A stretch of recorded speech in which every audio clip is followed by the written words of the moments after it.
मुराद सईद साहब को पीडीएफ हमारे पर से खुशामदीद कहते हैं। आप दोस्तों को पूरी कंट्रोल में सबको मुराद सईद साहब को और पीडीएफ से खुशामदीद कहते हैं। और इनके साथ रोशन साहब को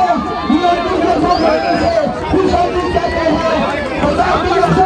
और तमाम जितने भी दोस्त हैं सबको और खुशामदीद करते हैं।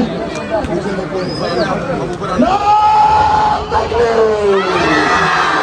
नाम रिसालत, नाम हैदरी, नाम पाकिस्तान। जलसे के साथ मुराद सईद साहब का तालियों में इस्तेमाल करेगा। इनको पता लगे कि ये पख्तूनों के इलाके में आए हैं। मैं मुराद सईद साहब,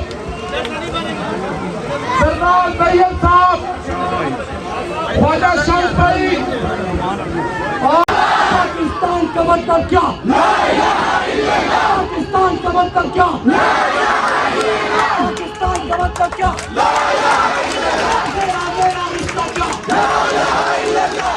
मेरा रिश्ता क्या? खान से अपना रिश्ता क्या?